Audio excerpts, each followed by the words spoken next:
Welcome back to our city. For the second half of the show, I'm joined by Mr. Jason Vitug, who is not only the founder of Phroogal, but the author of a new book, You Can Only Live Once. It's about financial health as well. Jason, welcome to the show. Thank you so much, Mayor, for having me. So the book, You Can Only Live Once, the roundup to financial wellness and a purposeful life. What is it all about?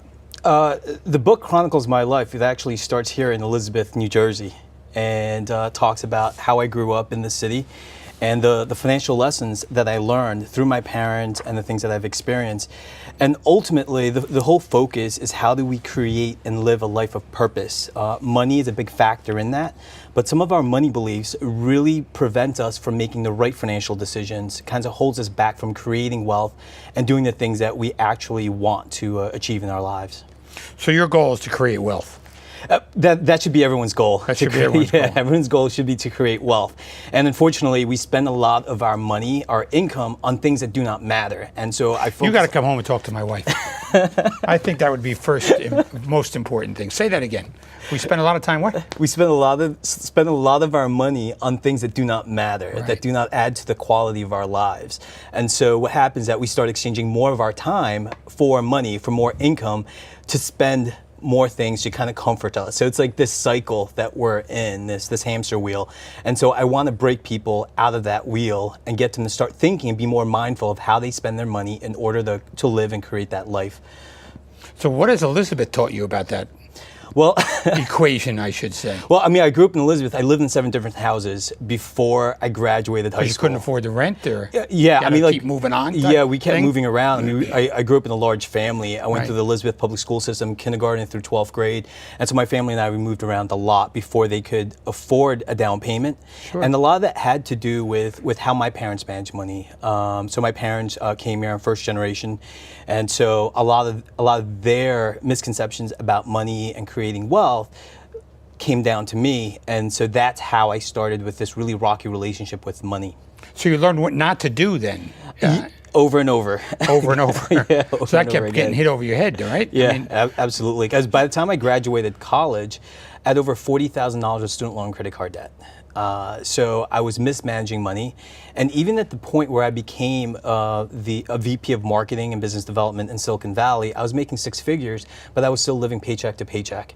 That's because I wasn't using my money effectively. And so part of this book chronicles this journey with the hopes to get people inspired and educated on making the changes they need. But you raise a really good point here, Jason. Your parents are first generation, and you struggled growing up.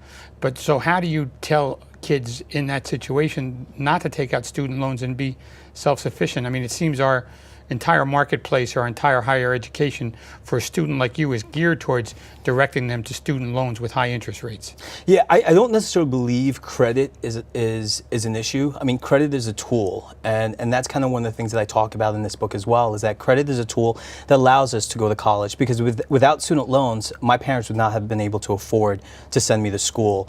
So it is a tool, but there are ways for us to use the right financial services companies that have better interest rates on student loans, as well as knowing that you can pay your student loans ahead of time. You don't have to wait until you graduate. So if you're making money while you're working, you can start making payments towards student loans. So there's a lot of things that I learned that I impart in this book to get people to start thinking that, yes, you may need student loans to go to school, but be purposeful in the amount of cash you borrow from a lender.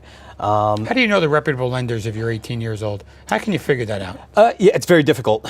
And there are a lot of lenders out there that are not reputable. And then so they like to pick on us folks that don't understand money or finance or especially credit terms. First generation, right? Yeah, absolutely. So it's really important. Speak with your guidance counselors in your high school. Speak with the college admissions board, the financial aid office.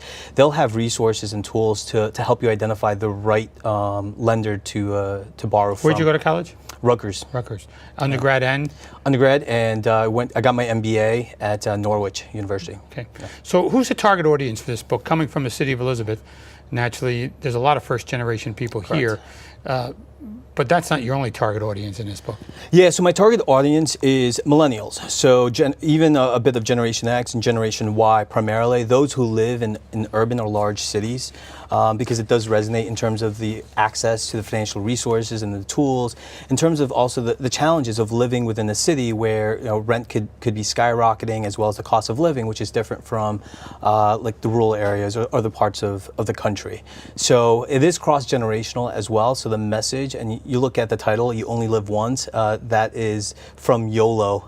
And I gotta believe that title's been used before. We're talking about. yes, it has been in different contexts. And so I talk about, I broke the, I took out this YOLO, this old millennial mantra about not caring what to do with your decisions, and saying, be mindful that if this is the only life we have to live, let's live a life worth living. Let's live our dream lifestyle in this lifetime. So you're the second person I've had the good fortune of interviewing that wrote a book about that book. The first was Judy Blume, when she last year wrote a book, The Unlikely Event. She wrote about 3 plane crashes in the city of Elizabeth that occurred in the 50s, because she grew up here. So I'm fascinated by the people who take the time to actually pen a book. The effort is tantamount to an awful lot of time, no? It does. And as a side note, I knew Judy Blume, and someone mentioned that when they found out, I was in Georgia, and they said, you're from Elizabeth, New Jersey. Do you know Judy Blume? She's from Elizabeth. And they talked about the plane crashes. And so it's really amazing that when we start going out there, so many people know about Elizabeth, New Jersey. So I'm glad to be part of that. Her and her husband live in Key West now. Oh, they can. But they came up here last year when she kicked off the book, and we did it in city council chambers. That's awesome. And it's fascinating talking to somebody who's actually written about things that they have much more knowledge about than I do. So in financing, how do you convince somebody, not only me, who's past the millennial stage, but how do you convince the millennials that this should be the framework of what you can do financially? Well, yeah, I mean, a lot of it had to do with, one, when I wrote the book, it took me months, years of experience, and it was really emotionally draining because I had to confront past decisions that I've made that led me to almost bankruptcy, that led me to living paycheck to paycheck, even with a 6-figure salary in the world of banking. And so the book really stresses with everyone across generations. So it doesn't matter if you're a millennial, you're a Generation X, or a baby boomer. We're really talking about things that matter to people. That is living a higher quality of life. And that has a lot to do with the financial decisions we make. So I focus a lot on awareness, being self-aware of the decisions that we're making on a day-to-day basis that take us away from our long-term goals. So yes, a cup of coffee may not prevent you from buying a house, but that awareness that you're spending $5 at the local coffee shop may grow into a larger awareness of, okay, maybe I need to refinance my vehicle, refinance my home. Maybe I need to downsize in a couple of other areas that are more big-ticket places. And so that is cross-generational, and that's why the title really resonates with so many people, because again, it's about... You talk about money can buy happiness. Yes. Not a lot of people agree with that statement. Absolutely. Money makes it easier, but can it really buy happiness? Yeah, because there's a myth, and I bust that myth open in the book, because they talk about money does not buy happiness. And so that's a mindset, that's a limiting mindset, that's a mindset of scarcity where there's not enough money. And so when we say money does not buy happiness, what happens is that we're a bit more careless about how we spend money.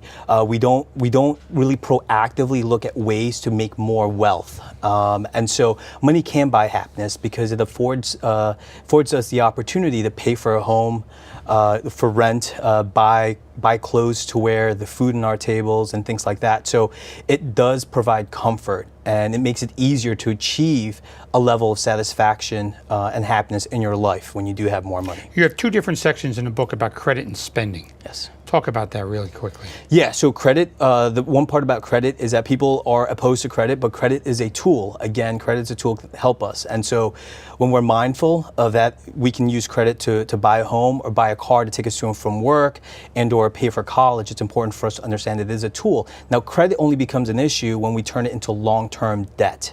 And debt is a ball and chain. So be mindful that there is a difference between credit usage and debt. And the other piece is spending. And I talked about unconsciously spending on things that do not matter. I speak specifically about mindful spending, spending on things that add value to your life. So I'm not telling people stop spending. I'm actually pro-spending, but spending on the things that do matter. Spend on the things that add value and also create wealth. Interesting thought process there. So how do people get a copy of this book? It's available nationwide. So you can buy it on Amazon, you can buy it on Barnes & Noble's, your local bookstore, so there's mass distribution for it. Jason, I want to wish you lots of luck in not only the book, but the tour you did last year. You said it was a great success, Yes. right? 37 cities? Yeah, 30 cities, 30 pit stops, 37 events. 37 events. Attended by over 8,000 people. In Elizabeth, Talking about financial wellness. Financial wellness. And you kicked it off in Elizabeth. In Elizabeth, yeah. So you're looking at, we had about 120 people show up at the event, and you were there to welcome the crowd as well. And so it really is great, and it resonates. Financial wellness resonates with every individual because it's about our health and our wealth. Jason, thank you for taking the time to join us on the show. Thank you so much, man. And good luck on the book, and good luck with Phroogal. Thank I you. like that organization. Thank you. Thank you. For Mr. Jason Vitug and Financial Wellness, as well as members of my alma mater, Mr. Bob Halleck, Miss Kathleen Stout, and Wayne Avery, I'm Chris Bolwage. We'll see you next week on another edition of Our City.